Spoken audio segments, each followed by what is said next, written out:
G'day guys, welcome back to the Devon Too Good Investing channel.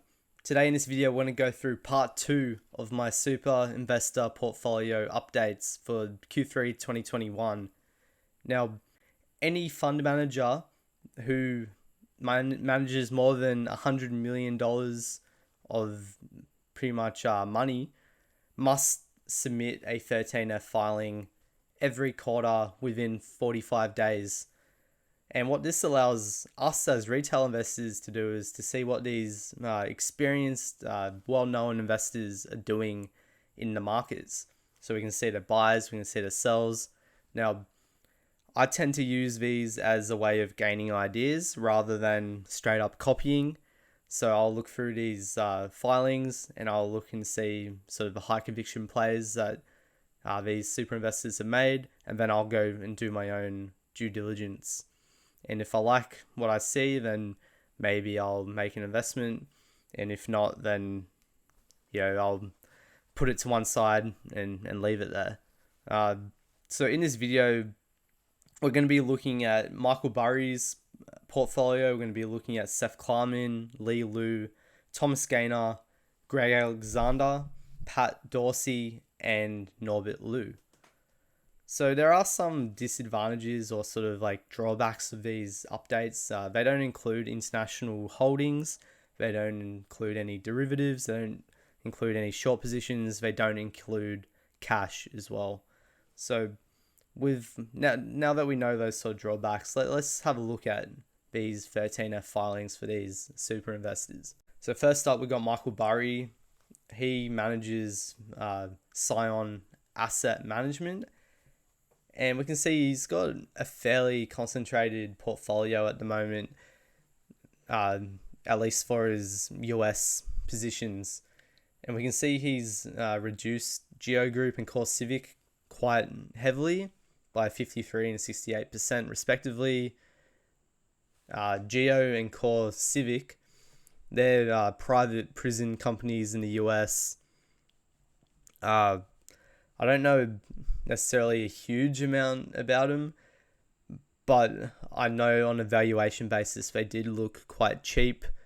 However, it's not really the sort of companies I'm too interested in. We can see CVS Health makes up a very large amount of his portfolio and it remains unchanged this quarter. But we can see some like pretty heavy buys, particularly in Lockheed Martin. It now makes up touch under 25% of his portfolio. And then we've got some smaller sort of conviction buyers into two companies that honestly I've never heard of before. But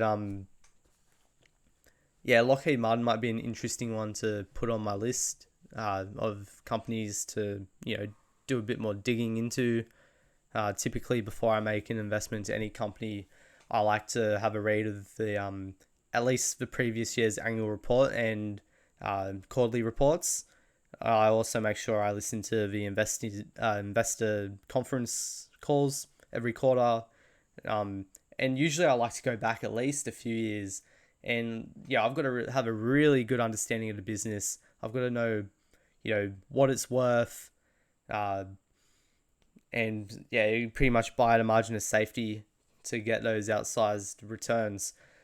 But in terms of Michael Burry, like when it comes to 13F filings, a lot of the times I don't find what he files too useful, just because I know Michael Burry has a very different time horizon to me. Like I like to make investments looking like 5 to 10 years out in the future, whereas Michael Burry is definitely more sort of short-term focused. And I also know Michael Burry likes to like short stocks from time to time. He's not afraid of options positions, whether that's call options or put options. So obviously we don't get to see what he's doing in his portfolio here. So for that reason, because his strategy is quite different to mine, I usually don't take what he's like doing sort of to the exact sort of exact play. But that's Michael Burry. So if we move on now, we've got Seth Klarman. Seth Klarman, he's definitely got a sort of longer term mindset than Michael Burry, and typically he makes less changes than Michael Burry. We can see at the top of his portfolio, Liberty Global. We can see he's made a reduction in Intel. Most notably for me, he's actually bought into Dropbox. Dropbox is a company that I've owned since about January of this year. It's done fairly well as well, but it has pulled back recently, but Dropbox keep killing it with their earnings, and to be honest, it's not much of a surprise that Seth Klarman has picked up Dropbox, and it gives me a little bit of extra conviction in Dropbox, although whether Klarman bought it or didn't buy it, even if he sold it, it wouldn't sort of bother me too much, just because I've done my own research on Dropbox and I am fairly confident about it performing.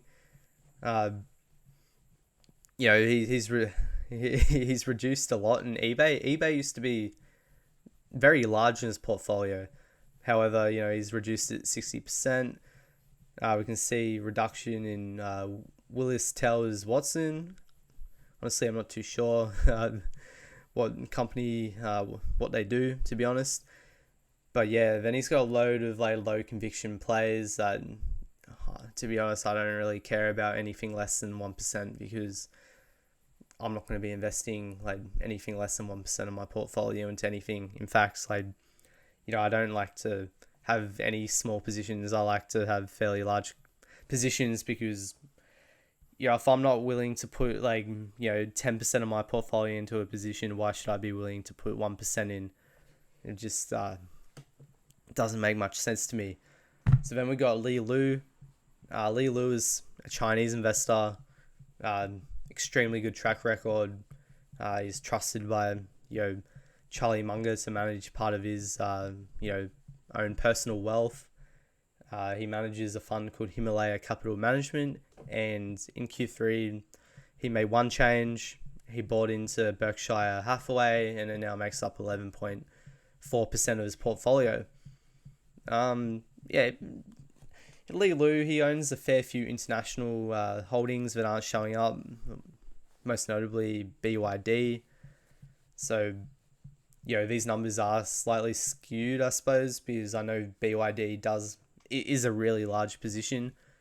So, if you look at these sort of weightings of his portfolio, pull that back a little bit, and that'll give you more of a better idea of, his actual sort of weighting into each position. Moving on, Thomas Gayner, he manages Markel Asset Management, and Markel has a very similar investment philosophy to actually Warren Buffett. And Thomas Gayner is kind of trying to be like Warren Buffett, I suppose. And if we look at his positions, not much has changed. He's sold a little bit of his largest position, which is Brookfield Asset Management, but he has added to some positions like Analog Devices, Watsco, KKR and Co. And then these sort of smaller sort of conviction plays. I'm not too interested in tracking what's going on down there. If we move on to the next one, we can see Greg Alexander from Conifer Management. Now, Greg Alexander, I know, has a lot of respect from Warren Buffett. I remember there was an old interview that Warren Buffett did, and in that interview, Warren Buffett mentioned how Greg Alexander was a top 3 favorite investor of Buffett. And we can see that Greg Alexander has made some changes to his portfolio. He's reduced exposure in Stellantis, his largest position. And then he's added to Alibaba, sort of in a similar fashion, I suppose, to how Charlie Munger's added to his Alibaba position. He has reduced a little bit of exposure in a few other positions, and he's bought sort of another lower conviction positions. But out of all the changes, sort of these top 2 ones are the ones that I'm sort of mainly focused on. I'm a shareholder of Alibaba. It's good to see that someone who's so respected by Warren Buffett is adding to his position, and so lowering his cost basis, as pretty much anyone who's invested into Alibaba is down right now.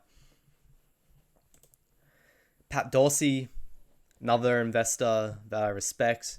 He manages Dorsey Asset Management. He's reduced some exposure in meta platforms, formerly known as Facebook, Smartsheets, but he's added to positions such as Wix, PayPal, Disney.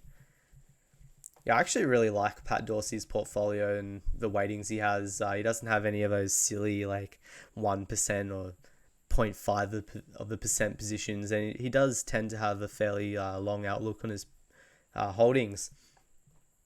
It's interesting. PayPal has fallen, modestly lately, so perhaps that's the stock.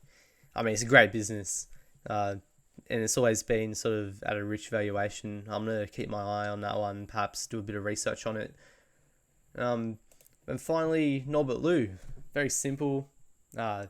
He runs a portfolio called Punch Card Management, and it holds 3 US positions. That's Ally Financial, Berkshire Hathaway, and Winnebago Industries. Personally, I'm not too interested in Ally Financial because I quite frankly don't understand how financial companies work. Banks are just, I could learn how it works, but the time that it would take me to get really confident about it, that's an opportunity cost where I could have been looking into something else. Certain stocks, it might take me a week or two to learn, but, banks, it would probably take me months and I still might not really get there, possibly. Berkshire Hathaway, big position for him, 37%. And then Winnebago, that's a stock that, I'm pretty sure sort of RV numbers are doing really well at the moment, because of the pandemic and whatnot. I've looked into one of their competitors before, 4 Industries, and I think they run a really solid business. They've been delivering, very solid numbers for a long period of time. But I suppose, right now the price of the stock isn't really where I'd want to buy it. And yeah, so it's kind of on the watch list. But Norbert Liu, Punch Card Management, I suppose Norbert Liu kind of follows the philosophy that sort of Warren Buffett shared about if you have, in your whole investing career, you're only allowed to make 20 buys, and that's your punch card. Once you use all 20, that's it. You're not allowed to buy anything else ever again. And he's sort of, using that sort of philosophy here, very large bets. When he sees something that he really likes, he'll bet big. But, most of the time he's just waiting for the perfect opportunity to come along because, he doesn't want to use up one of his punch numbers on a business that isn't excellent. So guys, that's going to be it for this video. Make sure you like, make sure you subscribe. I'm going to be coming out with some Alibaba earnings updates very soon. So stay in tune for that and have a good one. See ya.